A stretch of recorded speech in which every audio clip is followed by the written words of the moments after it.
Ni marufuku kwa Mkristo mwenye akili timamu kusherekea sikukuu ya Valentine. Kitabu kile cha Yohana sura ya 13 mstari wa 34, Biblia inasema, amri mpya nawapa, mpendane kama vile nilivyowapenda ninyi, nanyi mpendane vivyo hivyo.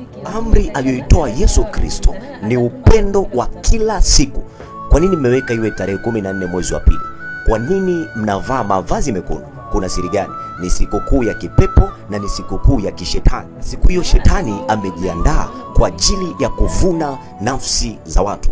Uzinzi utatendeka sana siku hiyo. Kuna watu wataondoka na magonjwa, kuna watu wataondoka na mimba zisizo na baba. Ninakuonya kwa jina la Yesu, acha kufikiria kufanya uharibifu ndani ya tarehe hiyo. Inawezekana uko kwenye mchakato na arrangement za kwenda kukutana na mahusiano yasiyo sahihi, ya kwenda kuonana na watu wasio sahihi, ya kwenda kuonana na mke wa mtu na mume wa mtu. Ninakuonya katika jina la Yesu, acha mara moja. Mshahara wa dhambi ni mauti.